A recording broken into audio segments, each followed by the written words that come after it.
Most bankers aren't ready to help you until after their third cup of coffee. But with Central National Bank's after-hours service, you don't have to wait for the bank lobby to open to get help.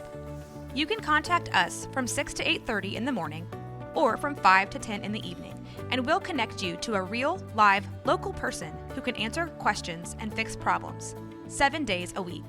Bank different. Bank Central. Central National Bank. Member FDIC. With threats to our nation waiting around every corner, adaptability is more important than ever. When conditions change without notice, quick strategic thinking is crucial. And with obstacles consistently impending, determination is essential in overcoming them. It's this willingness, decisiveness, and resilience that sets Marines apart. With our fighting spirit, we don't just fight battles, we win them. Marines are the constant our nation counts on to fight the unknown. And through adaptable problem solving, we do just that. Learn more at marines.com.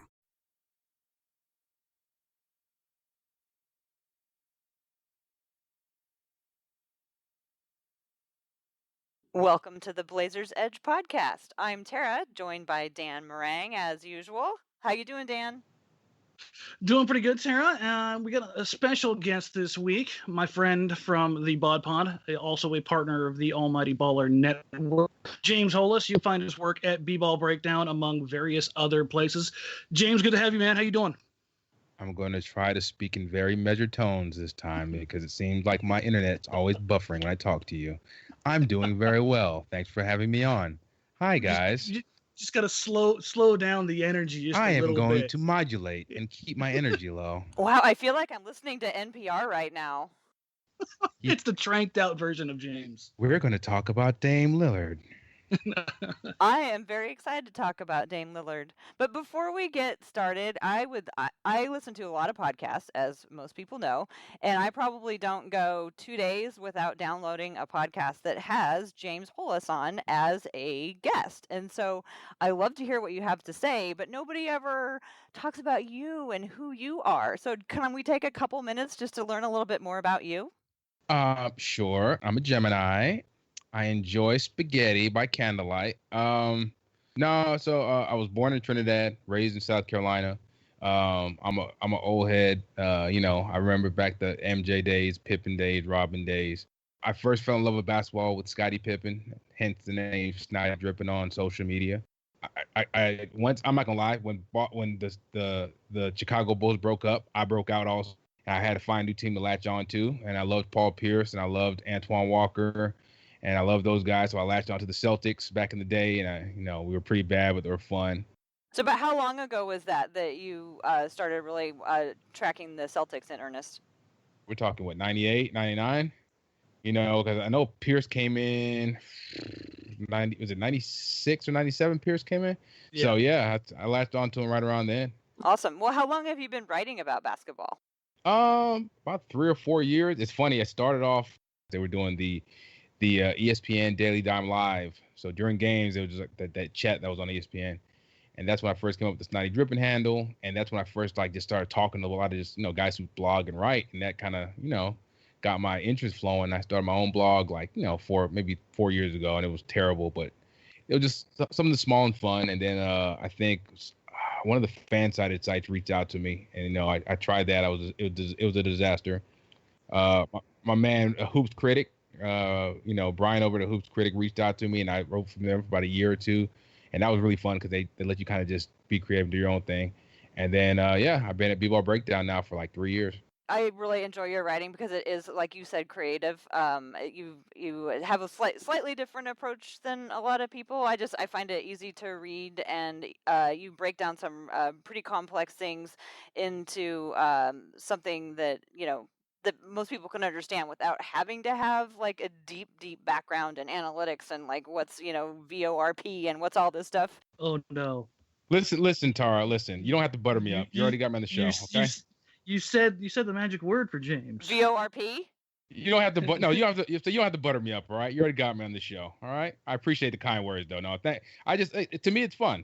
So I try to keep things fun. And yes, I do I get irked by the deep dive numbers guys who just spew numbers at you for 5,000-6,000 words. So I try to keep it kind of simple and conversational. So one more question before we go into our big main topic of the day, which is Damian Lillard. I can't wait to talk about him. But one more question. So what do you do when you're not writing about basketball? I got a full-time day job. I'm a technician. I'm a civilian contractor. I work for the military. And even there, it's funny because, like, you know, some of those guys see me on Facebook or whatever, and they're like, hey, aren't you snotty dripping? I can't quite bring myself to say your handle out loud because it's just, I feel like a little more genteel than that. I mean, there's not a really high bar, but for me, I just like, I will be calling you James. You know what's funny about that? Over at B-Ball Breakdown, somebody told me that they went to get credential for a game, and whoever the team official went and checked out B-Ball Breakdown and told them, you got somebody for your site who writes under the handle Snotty Dripping, and they did not give them credentials. and is that why you tried to change it to James? Well, that's one. Yeah, that was part of it. I was like, dude, if I can't, you know what I'm saying? How am I going to get credential? It's crazy that I turned around and I got verified on Twitter as Snotty Dripping now. So I felt bad about that for a while. Man, I was like, man, I'm never going to be taken seriously. And that's fine, though. I mean, I don't take myself seriously, so. Well, let's turn to the topic at hand that Dan was like, oh, we got to get James on to talk about this. Let's talk about Damian Lillard. Dan, you want to me turn it over to you now? Yeah, you know, this is something James and I have kind of talked about on and off for what seems like 2 years now, James? Yes, very much so. The idea that, like, the reason why I wanted to bring you on is I wanted to bring you a voice from outside the Portland market to kind of talk about the Blazers. And you've kind of taken Dame, as you were talking about earlier, as one of your large adult sons. And you've been higher on him than almost anybody I've seen in basketball Twitter, in basketball writing, really in general. And I find it kind of not funny, but just a bit strange that more people don't look at Dame this way, because if you look at his numbers and you look at his production, you look at what he's done in Portland in 5 years, it's been absolutely just ludicrous. But you're actually higher on him than I've ever been. In heading into the end of this last year, you said you expect Dame to take kind of that astronomical leap into being one of the top 10 players in the league, an MVP caliber player. You know what? What is it about him about you saw? I was going to say it's not even astronomical, because Dame last year had one of like a historic year. So I'm going to break this down to you. Last year, Dame averaged, I think 27, 6 and 4. It's just a hair below 27, 6 and 4. It was like, 5 actually. It's 4.9 rebounds and like 5.9 assists. Yeah. Right. And he shot 37% from 3. If you take those numbers and look and say what player has ever averaged about 27 points, 4.9 rebounds and 5.9 assists, and shot 37% from 3. How many guys do you think in history have done that? I think it's 15 or 16, because I ran Negative. the numbers on that tweet thread. Your turn, Tard. You're way too high, brother. There's only a handful, and I can't remember who they are, but there was only like 5 or 6, I think. Dame is number 7. The other guys are Steph Curry. Larry Bird did it 3 times. Kobe did it once. Bron did it once. Michael Jordan did it once. Harden did it once. So, I mean, it's incredible to me that, well, you know what kills me is how much somehow raw production has become underrated. You know, people say stuff like, DeMar DeRozan is a bad basketball player. The guy averaged like 27, 4 and 5. You know what I mean? Or 27, 5 and 4. I don't understand how we got to this point where a player can produce at a high level and somehow is not a good basketball player. I don't see how a guy like Dame can be underrated when he's led his team to the playoffs every year, no matter who's around him. He's been the offensive engine of teams that have been pretty good offensively. And sure, he's not a great defender. Neither is Russell Westbrook. Neither was Steph Curry until recently. Somehow people decided to make him a good defender. Which, no, I get it. He's great in team concept. But neither is Kyrie Irving. They're not great defenders. And when you're an offensive engine, you don't need to be, right? You have such a load on you. So coming into this season, I looked in. I saw with Nurkic, I think Portland was like 5th in offense and like 10th in defense, which is great. Offensive rating and defensive rating. I saw that they, with Nurkic in the lineup, they were like a top 5 team in the NBA. And I get it. It's a mushy part of the schedule. I get it. It's a very small sample size. I think 22 games. But they were really good.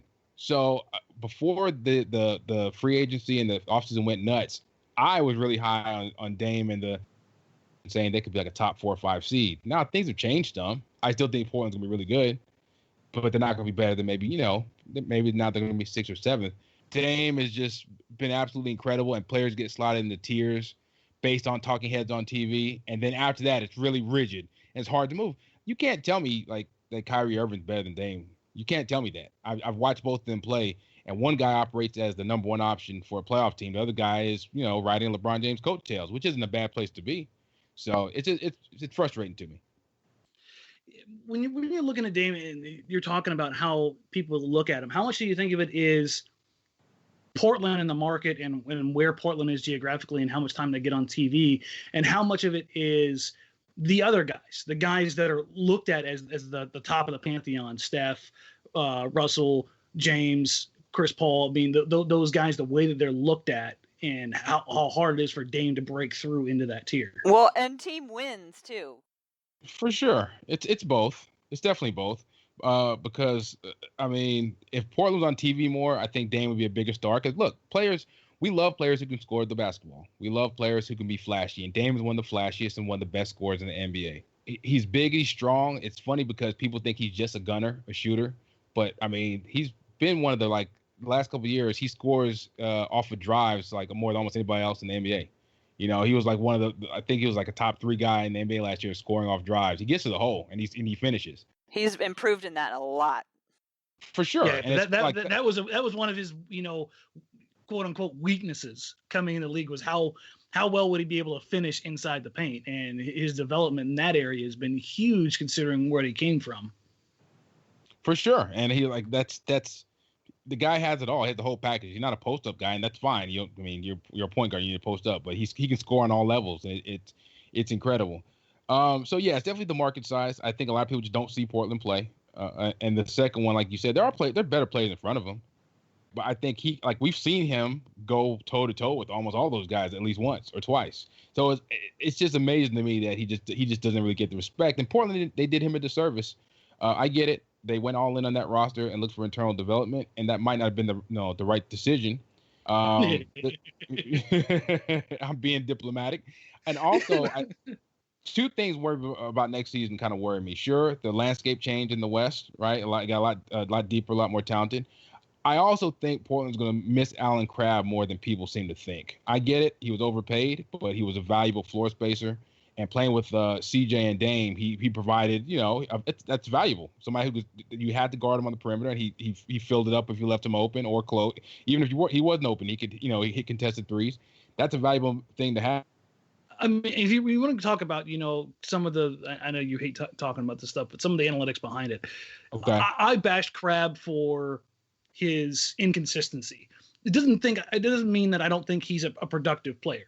When you get rid of arguably your best 3-point shooter who does have gravity, who's a guy that you can't leave, and you don't replace him whatsoever. There you go. Yeah. That's a big impact. And I think that's something that people are overlooking. But kind of going to what you were maybe this is counterintuitive, but I think because Crabbe's gone, and this is something Tara and I talked about last week, I think the biggest change that Dame can make that could actually elevate him more is becoming more efficient.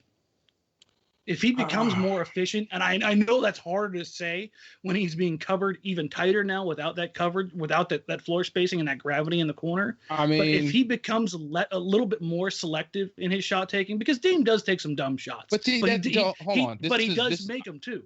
I'm going to fight with you about this one. Because what makes Steph so dangerous? The fact that he can pull at any moment. And that's Dame has a lot of that in his game. He's not Steph Curry. Everyone listening. He's the second best in that aspect. Thank you. So that matters. So just because the environment's different and he's playing for a different team, you can't take that away from him because that makes him special, right? He's got in the gym range. He's one of 5 guys in the league who can do it. I'm going to disagree with you that he needs to be more efficient. The guy shot just a hair under 45% from the floor, 37% from 3, and he has to take these shots. I get it. He has CJ and he had other guys, but that's his job. In a way, it has Kobe's last season, and then LeBron in the finals when he went nuts against against Golden State, by himself in 2015. That gave me a newfound appreciation for volume scorers, and that's what Dame's job is. His job is to absorb some possessions and put up buckets and put up points on the board to let everybody else on the team do what. that frees the space up. And I get where you're coming from on that, and that's what I think is the trend is gonna continue. But I think with the loss of the floor spacing, now that could be replaced or replicated somehow by getting Nurkic going a little bit more. Then I think having a whole season of Nurkic and having the pick and roll, pick and pop option, if Nurkic does add that to his game over the summer, then that alleviates a lot of that pressure and it frees Dame up to be that volume guy who his efficiency just goes up because of the threat changes from the corner three or the wing three to Nurkic rolling down the middle. Hold up. Before you guys go on, are you guys talking about the same thing when you're talking about efficiency? Can you, Dan, can you explain what you mean by efficiency? And then James, because I feel like maybe you guys are talking about slightly different things with regards to Dame's we're game. both on the same page. This is something James and I have talked about a bunch, and I totally get where he's coming from. Dame's, for all intents and purposes, is a chucker. And it's the right kind of chucking because he can hit those shots. The guys like Dame, Steph, even Jamal Crawford in his prime, the guys that you can just pull up from anywhere on the floor and hit shots that you're thinking, no, oh my God, he hit it. But when you're saying he needs to get a little more efficient with that, you're how being more selective in his opportunities. It's a fine line to walk. Trust me, I know how difficult this is to walk because he needs to take those shots because that's what breaks the defense down. Whether it's, a 30-foot three or taking three guys onto the rim and finishing in traffic. There's varying degrees of difficulty, and he's still going to have to do it. But I think at some point in time, because of the lack of spacing on the floor without a guy like Crab out there, unless somebody steps up, I think he has to be a little bit more selective in when he opts to take that shot versus drawing the defense and kicking over to somebody else like McCollum or Nurkic. I mean, that's in a perfect world, sure, every play he makes will be the perfect one. That's just not how it works. Exactly. You know what I mean? So I get what you're asking. No, I feel like it's difficult as can be. Well, it's impossible. That's my thing. It's impossible we can go hindsight and say every player and say, oh, he should have done this different. I'm not going to do it with the analytics crowd where they were hyper analyzing. You're asking the player to change who they are, and that's not what I'm trying to do. Well, yeah, kind of you are. That's the thing. He's not going to do that. You know what I mean? And I'm with you. I'm gonna interject again. Okay. This is fun. I was listening to another podcast.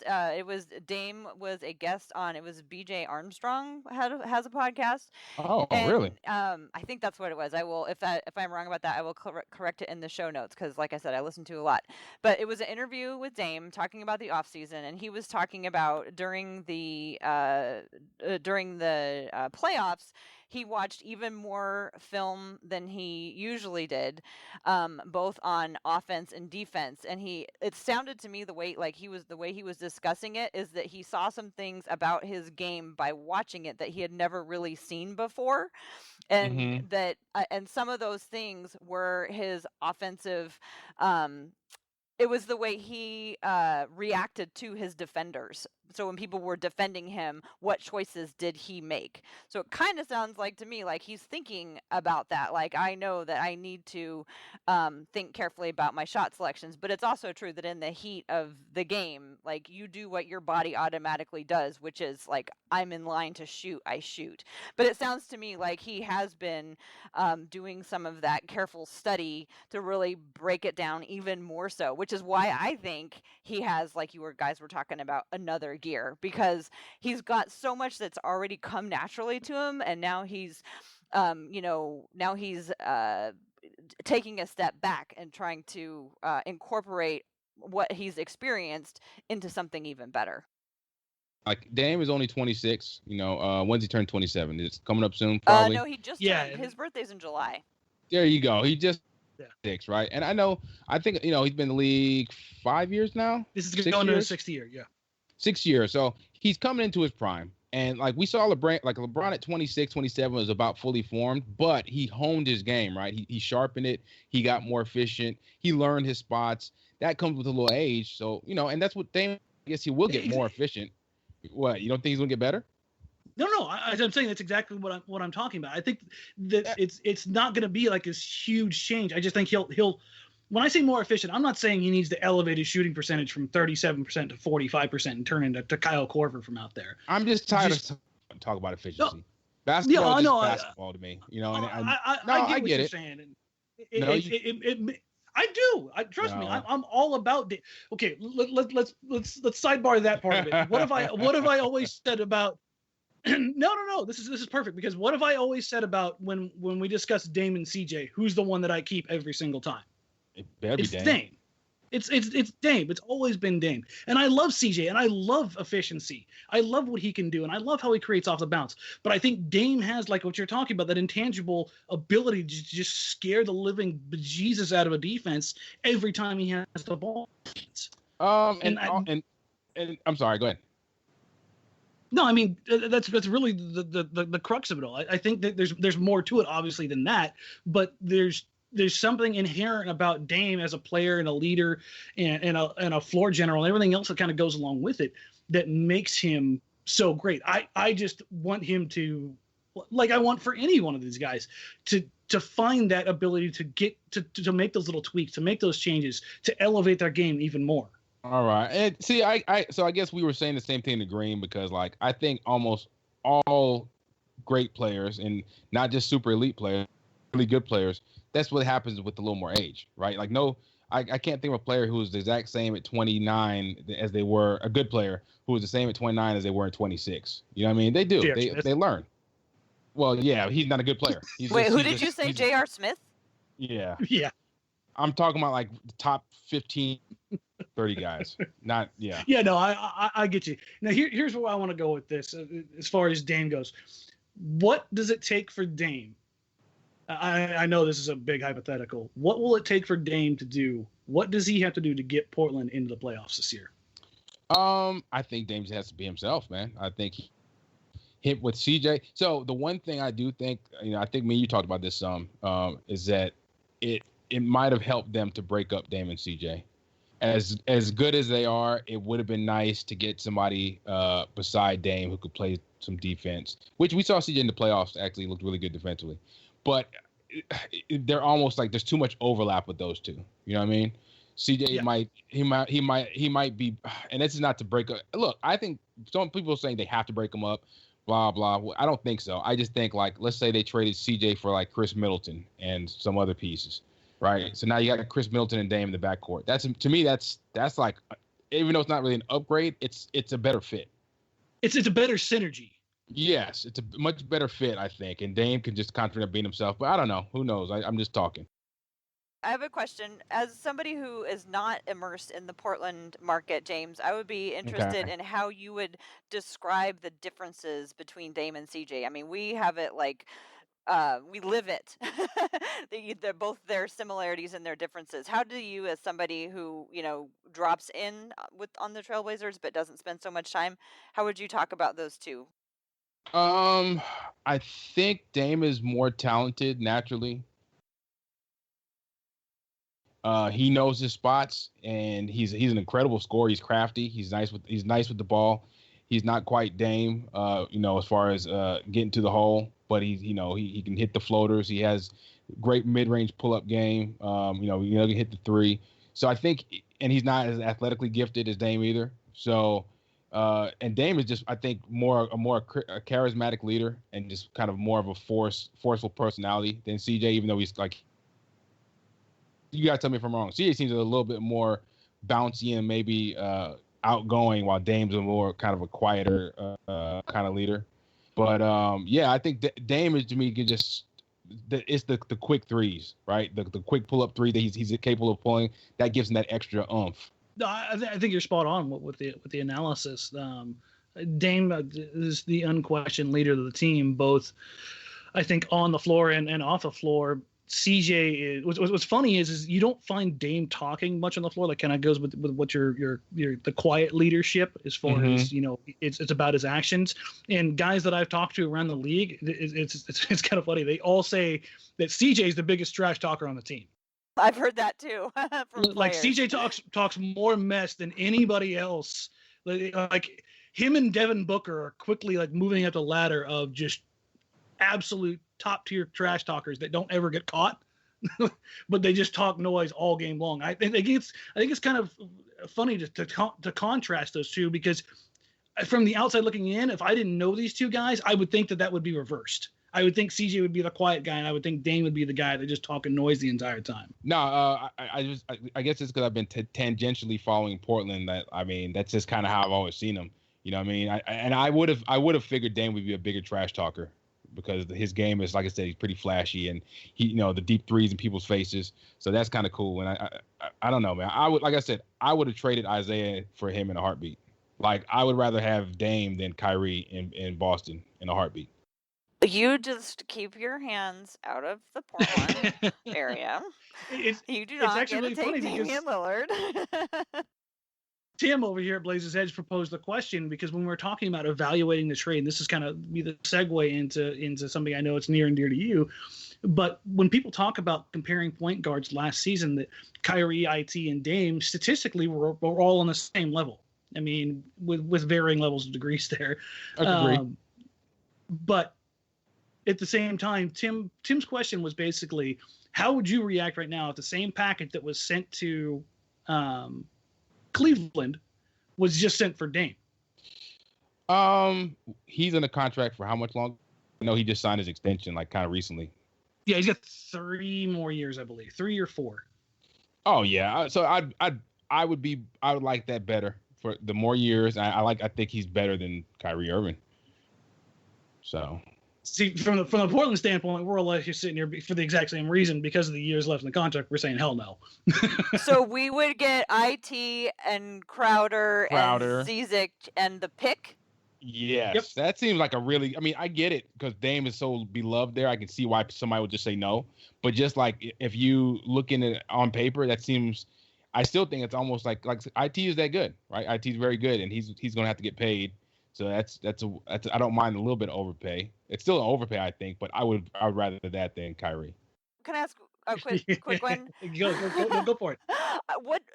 James, what do you think would be the ideal lineup around Damian?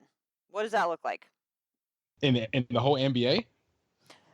Well, sure. I know. I mean, like, let's keep it real. Let's go with Portland, and maybe if you want to add like 1 or 2 or whatever. But let's keep it really with Portland.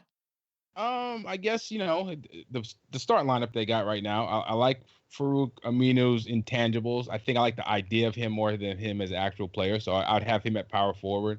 The small forward is now Portland just doesn't have, I think, what they need at small forward. You know what I mean? I mean, what are you guys gonna do? I guess I don't know, man. I get it. I get Crab had to go, for the money wise, but he was a nice fit, as far as a shooter. They need a floor spacing 3 who can play the defense, So the 3-and-D has been the missing piece since Batum and Matthews both for left. Sure.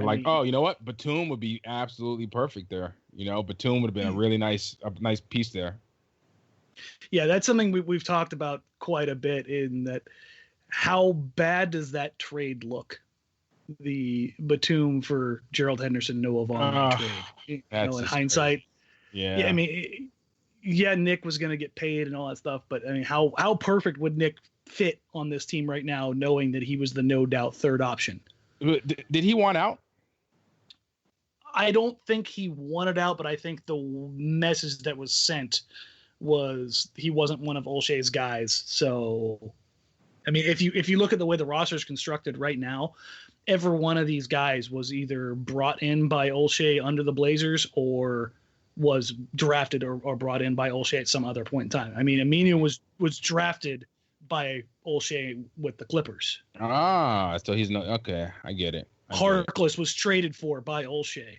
CJ and Dame and Myers were all drafted by Olshey. Napier was traded for by Olshey. Nurkic was traded for by Olshey. I mean, you go up and this is an entirely created. Evan Turner was signed by Olshey. I mean, every one of these guys here is an Olshey guy. Batum wasn't. Lopez wasn't.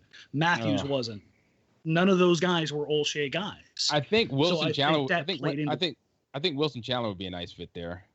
That's somebody I've talked about for years in Portland that I've wanted here. I think he's a perfect tertiary player, third option that can play both ways. And that's the thing, is you're sitting here as a Portland fan, you can talk about all these perfect fits and kind of what's gone on the last few years. And it's when you talk about how Dame's going to grow, you want to see those kind of moves made to maximize what Dame can do in Portland. Yeah, I feel like I can't say they handcuffed him with that roster because CJ's so good, right? So it's just I think that maybe they handcuffed him and CJ because they locked in everybody else, and I mean it's not enough. You got to have the third guy, and other hope never can be that third guy. I feel bad for Portland fans and for Dame because I think he's definitely one of those top flight kind of talents.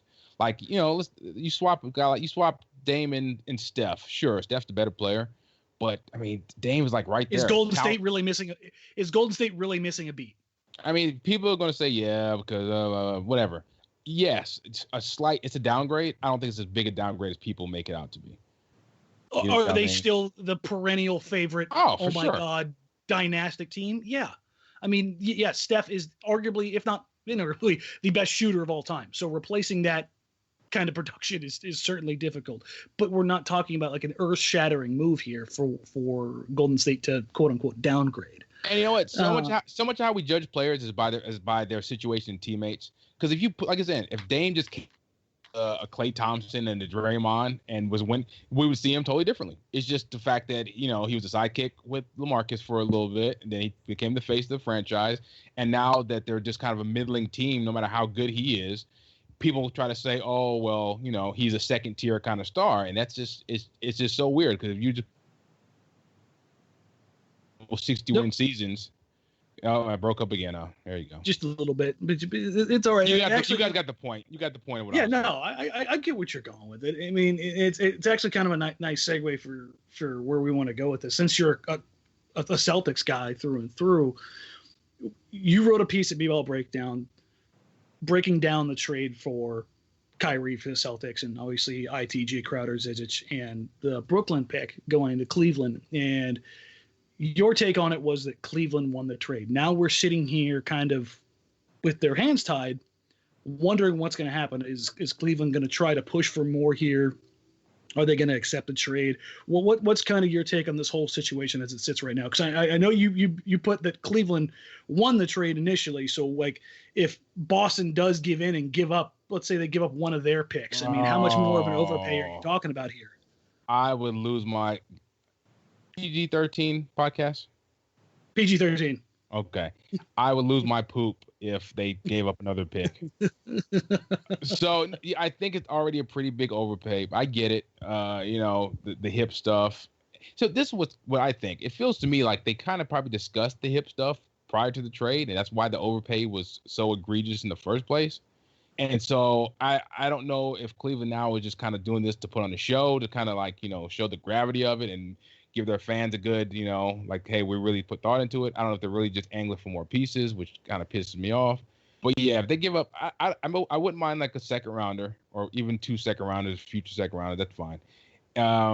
Even I guess if Boston wanted, they tossed in their own first this season, which doesn't. Well, they don't have their first this season, do they? Next season. Next season, yeah. So they have their own and Brooklyn next season. I believe that's the case. If that's the case, I mean, like it's still, I'd grit my teeth. But I mean that's okay. But yeah, if I heard a rumor that they wanted Tatum or Jaylen Brown, and that's just out of the window. That's just that. Yeah, I think asking for top tier lottery picks on top is pushing the bounds. But what if they asked for one of the other prospects? Like who? I don't know. Yabu? No. Okay, let's go down the list of prospects. Yabu's no. Semi? No. Let's see. Rozier. I mean, I'd be willing to part with Rozier. There it is. There's still an overpay though. I really see. This is my thing. As a fan, I say no to Rozier. I love the young core they got in Boston. I love Rozier. I love Smart. I love Shemi Ojale. I love freaking Yabusele. I love those guys, and I want to see them because Boston right now is set to play positionless basketball. They can roll out 5 guys between 6'6" and 6'9" and actually run an offense like that for a whole quarter if they wanted to. I have a question. Timeout. I'm doing like a little timeout thing. I've heard many times talk about how Boston is going to be able to play positionless basketball. Yes. This is a team comprised of lots of new players. How Yes. hard is it to? I mean, that positionless basketball seems like it might be the hardest type of basketball to learn as a team. Or is it actually not as hard as it seems like it should be? How hard is it when, to adapt to that when everybody on the team is new, basically? I think it's almost easier because it's just basketball. You're reading, reacting. I think like you just you defend the guy closest to you, right? Because you're not worried about, I need to go get a guard or I'm going to be mismatched. You can pretty much guard anybody, right? If you got, say you roll out Marcus Smart, Gordon Hayward, Jaylen Brown, you got, let's say, Marcus Morris at the 4 and Al Horford. Those 4 guys up front can pretty much switch 1 through 4 almost. So you don't have to worry about that. And then offensively, you just run your offense, right? Like Boston runs a motion based. They move the ball from side to side. They try to get the defense shifting, and they attack on the catch. You just run your offense, And so, of course, Smart brings the ball up. The offense, everyone's just moving and cutting, and with 5 guys who can shoot, like that lineup would be just not like out there. Well, Smart can't shoot, but he's a guard. You get your lineup out there, like swap out. Yeah. So either way, I think it's almost easier. It seems like you're just playing basketball. Dan, do you think that the Blazers might be building towards positionless, or have they already started that? Or does the fact that we have just signed Nurkic, who's like a really super traditional seeming center, say no, indicate to no, that's not the direction that they might go? What do you think? Portland is lacking the necessary tools to play positionless, because if you're going to play positionless, you need utility players that bring, a breadth of tools along with size, length, and athleticism. There's one player on this entire team that you could say is a positionless player, and that's Maurice Harkless. Mm-hmm. He's literally only one who is a two-way player who could fit that mold, who could catch off the pass and attack, because he's got a decent enough handle to attack. He can hit a corner 3 when necessary. He can defend in multiple positions, 1 through 3, sometimes 4s, depending on the matchups. He can definitely take on most stretch 4s. Aminu is nice on the defensive side of the ball. He's fine, but he can't attack off the catch. That's a disaster waiting to happen. I think that Portland fans have seen over the years. His inconsistency from 3-point, let alone from the corner, is definitely a problem. Now, if you had one of Dame or CJ on the floor, that's fine. A lot of teams will do that when they have a predominant scoring guard. Heck, I mean, that's what the Celtics did last year. IT is a pocket-sized version of Dame.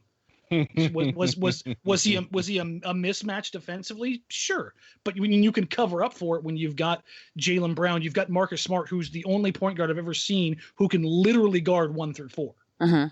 I mean, unless you want to call LeBron a point guard. I love Smart. What about the additions of Collins and Swanigan?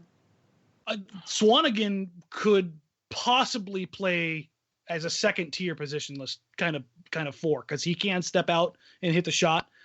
He's shown he's got a much better handle than I anticipated. His first step's good. Defensively, he covers okay in space. Collins, he's 2 years away from even having an opinion formed on him. Now, had Portland gone another way in the draft, and this is a big-time stretch, but had they gone Justin Jackson and Harry Giles, that would lead more towards that. Justin Jackson was probably one of the few players in this league that was ready to play on both ends of the floor coming out of college. He's got the length. He's got enough athleticism. He can play both sides. Harry Giles is kind of that, at least body type wise, is the prototype for the positionless basketball. Mm-hmm. He can cover all over the place, but obviously health being an issue there. So Portland, I think, is kind of if anything, I think Portland's more like what Memphis was a few years ago than positionless basketball, with the way that they're trying to feature now. Now they're more outside in, but if you've looked at what Nurkic has kind of put his body through and the transformation he's going through, he looks like Marc Gasol did 2 years ago. Physically, I mean, he's slimmed down. Have you seen the Instagram pictures, James? Oh man, Lord. He's not skinny. Remember when Gasol went from that transformation to being the big bulky center who was graceful to really leaning down 2 years ago? That's what Nurkic looks like. That's what he's dropped 35-40 pounds. He's quite cut. He's probably down to 260 right now. I'll check them out. So, I mean, when you look at how that's going, that's how I look at them kind of changing the team around and operating more, because that's the areas that Nurkic operates in are a lot like Gasol. He's not the passer that Gasol is, but he's not a slouch in that area either. But he operates a ton on the pick and roll and on the. So I think that's the way Portland's kind of going, which, as we've seen with Memphis, is a difficult thing to deal with when you come to the playoffs. But there are enough holes in the wing position where I think it presents a lot of problems, which ironically or not ironically is the same kind of issue that Memphis went through. They just never really had superior wing play. James, what do you think? Do you agree with Dan that for Portland, it's we're not looking at trying to transform into a positionless basketball team? I mean, yeah, you just don't have the personnel, right? I mean, if you roll out Evan Turner, Harkless, Aminu, CJ, and then I guess Noah Vonleh or Vonleh could on a good day, or even So I mean, it's only going to cover one side of the floor, right? I mean, it's like that. You can switch everything, but that's going to have a hard time scoring. And CJ can still do his thing, but you won't really be spacing the floor or anything. So I mean, you could throw that defensive lineup, but for the most part, there's just not enough versatility up and down the lineup. Boston, literally, like I said, Boston has Semi Ojeleye, Yabusele, Brown, Tatum, Marcus Morris. Abdel Nader is like a 6'7" swing man. So they got Hayward. 5 Hayward. How did I forget Hayward? That's literally 7 guys that they can that can play or more 6'6" to 6'9".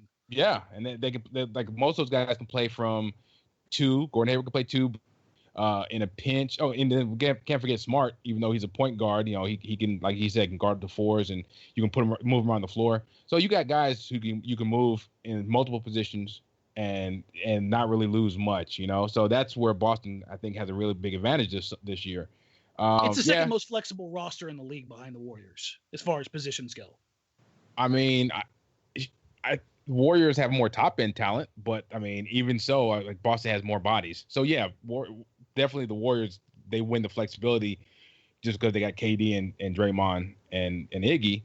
But as far as, like I said, we got 7-8 bodies almost that can do that, while the Warriors basically have Dre, KD, and Iggy, and who else really? I guess Clay can move 2 to 3. Livingston. That's about it. Oh yeah, Livingston. Well, yeah, Livingston can guard up and down position too. So they win just by firepower, sheer firepower. It's a Golden State all day. It's the better version of what Boston has as far as the top end personnel. But Boston has depth. So the team from the Bay Area is a better version of Boston. People don't usually talk about it that way. It's not a bad model. I guess it's not a bad model to follow. I guess you have to. Let's reword it so they don't get mad. The Boston Celtics are a worse version of the team from the Bay Area. Let's reword it because their fans are going to lose it. We were going pretty strong down that road. My last question, and then I swear I'll stop talking and you guys can finish up. But do the Boston Celtics make it back to the Eastern Conference Finals? Oh yeah, I think so. The Wizards did. They relocked. Well, they locked up their guy Otto Porter, but they didn't really get better. I don't think they improved their roster, and they're very top heavy. They got 3 guys and then a bunch of pieces that are okay. I don't think they're the Raptors. I think they might have got better, but their problem, I think, is schematically. I don't trust their coach. I don't like what they run. They run too much vanilla offense, and let's see if they change it this season. I doubt it. I think Boston's almost, even though they have a lot of roster turnover and they might start off a little slow, I think they're just too much talent, and I trust in Brad Stevens. So, I mean, with the way the East is sitting, it's the top 4 and then everybody else. Is there any other team that you see even being a threat to those top 4? The Bucks. I think the Bucks have a outside shot. Let's see what Jason Kidd can cook up. If you're thinking of putting your hands in Jason Kidd's coaching, and I love Jason Kidd, I think he's suffering from the same thing that they are in Toronto, and that's lack of creativity in what they do when you have easily the most creative and unique player in the league. Exactly. So that's a strange situation to watch how that unfolds. Okay, let's flip this back to the West here. Well, hold on, real quick. Hold on. I need to make an amendment. I said that Boston might be the most flexible team, and they go to. We got to put Milwaukee in there, right? With Giannis, Middleton, Maker, and let's say Jabari comes back halfway through the season. He's definitely he can go anywhere from he's a 3-4 Maker. Yeah. So Brogdon's can play probably 1 through 3 almost. So yeah, we got to give them props for their versatility. And that's what you want to see. A team like that, you want to see them be creative. You want to see, somebody like Brad Stevens, use some ingenuity and get the best out of those guys. Let's flip this kind of back over to the West. We've seen Kevin Pelton's RPM projections came out a few weeks ago, and they had I'm just saying, statistically, they've done pretty well as far as projecting a team and how they're going to perform based on past performance. With the way his projections came out, he had Portland 10th, missing the playoffs. But between 5 and 10, there was 5 games separating them.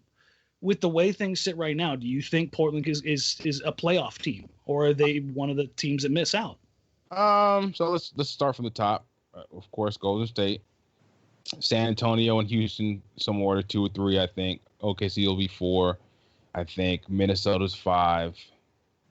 Denver's got to be in there, so that's 6. Yeah, I think Portland's in. I almost say Portland's definitely in.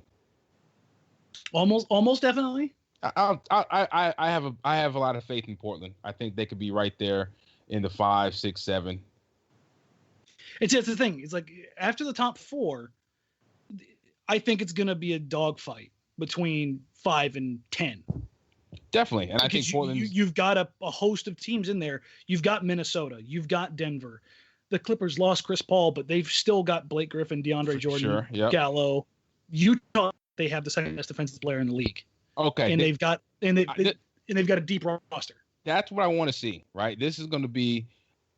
I want to see what they do in Utah because I'm of the belief that Gobert is great. He's a great defender, right? But when people tell me that he was the best player on that team last season, I get it, man. That defensive impact is huge. But I'm a wing who can make things happen like Gordon Hayward. I don't see how you tell me that. I don't know. He was probably the most underappreciated player in the league.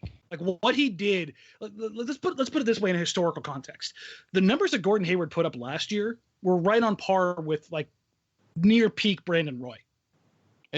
Just let that sink in for a second. Like how good Brandon was, Gordon Hayward was operating at that same level of production. It's crazy to me, man. I get where people, the numbers guys, want to look at RAPM and plus minus and all that. Well, when you got a guy who can give you 23 points, 5 or 6 rebounds and like 4 or 5 assists, that's a big deal, right? The wings and wing scoring, wing creation are a big thing, and a guy who can do that, to me, I get it. Gobert was great, but guess what? They didn't lose too much defensively when Favors was healthy and on the floor. When Gobert sat, they did not, and that the numbers back that up. Even as great as Gobert as a rim protector. So, yeah, whatever. I just get sick of people. Gobert is like almost a top 10 player in the league. I get it, but no. Of the teams that you think are most likely to make it to the playoffs in the West, who do you think the Trailblazers would match up best with? Ooh, I mean, we don't have to like lock it in or anything. Like for sure. No, I'm not. Yeah, no, we'll do it. So let's see. I think I would be interested to see them in a series, even against Houston. Even though I think Houston would be a top 3 team. Right? Oh, that's a whole nother topic because I'm wondering if their 2 guard system is going to look at all like ours. But that's for another day. Yeah, again, Dame's not scared of Chris Paul. He shouldn't be. Chris Paul can't. He can't. What? What? Dame's. I've kind of charted this over Dame's career. Like Dame's worst games of his career are against 2 guys, Chris Paul and Jeff Teague, both fast. It's not against Chris Paul. It's against the Clippers because the Clippers load up on him and get the ball out of his hands. They just as soon as he comes out that screen, they got 2 bodies on him and they get the ball out of his hands. That they make him see 2 the whole time. They make life hell for him. So don't say it's Chris Paul. It's the Clippers. I know you're anti Chris Paul. But I'm just. Okay, but that would be a fun series. That would be a fun series, though. I think if that's the case, then I guess CJ's going to give Harden like 40 a game because Harden not guarding CJ. But they'll put Trevor Reeves on one of them. So whatever. So I still think it'll be an interesting series. And then next up, OKC. They give OKC a hard time. Now let's see if Paul George makes a difference defensively for OKC, right? And he will. That might tilt it a little bit in OKC's favor. How about our old friend San Antonio? Yeah, San Antonio. I don't want to see San Antonio in the playoffs ever. Whatever. Don't be scared of San Antonio, man. Don't let the voodoo scare you. They're amazing, and like I say this, NBA, and then there's the Spurs. Spurs are just operate on their own level. They're just so in sync and in tune. But when you have athletic, like just kind of volume kind of scores, you can give San Antonio a problem. But with Danny Green and Kawhi, to throw at CJ and Dame, that's trouble. Uh-huh. See, the matchups I'm looking at are the in-division ones, Denver and Minnesota, because I don't think Portland, Denver, or Minnesota knows truly who they are right now. For sure. Yeah. And I think that'd be really interesting because Denver's got, you want to talk about positionless basketball, they've got a lot of guys on that roster who are incredibly flexible as well. Minnesota has definitely got star power, length, and athleticism in spades. I mean, when you've got Wiggins, Butler, and Cat, that's a nightmare for teams to try to cover on both ends. Here's my thing about Minnesota. I loved it when they got Jimmy Butler. I like Taj Gibson. He's a good addition to I think any team, so that's cool. I didn't like I wasn't that big on the Jeff Teague trade. I know he's a nice scorer. He's a nice pick and roll guard, but I mean, for that team, I don't know if he's really the best fit because Butler and Wiggins need the ball in their hands, and Cat needs the ball in his hands, and not just set him up and feed him. So I don't know if he's the best fit. And if you look at that roster, they're pretty. They're not that now that Shabazz is gone too. Their roster is not. Yeah, they're very top heavy, and I don't. Again, Tibbs has proven himself in the past, but we saw last year he's kind of stuck in his ways, and I don't know how modern and forward thinking this offense is going to be. So sure, they're going to be good. I just don't. I don't buy the hype that everybody is pumping into Minnesota. Taking a look at all this, what are you most excited for? We'll kind of wrap on this. Excited for heading into this season. Overall, Paul George and OKC. I'm excited to see Chris Paul and James Harden interact and go. That's going to be so good. Again, Dame's one of my favorite players to watch. To see how, with a full season Nurk, how they look. And, of course, I'm excited to see the new look Boston Celtics.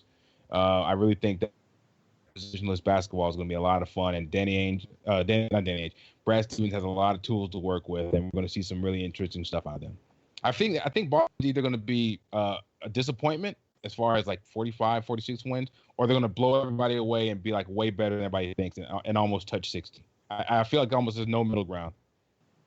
It's either going to take some time to gel, they're going to struggle, or they're just going to hit the ground running. No, they may even start off a little slow. I think they're going to go on like a really nice run and pretty much beat up on every team that's like on their level and low.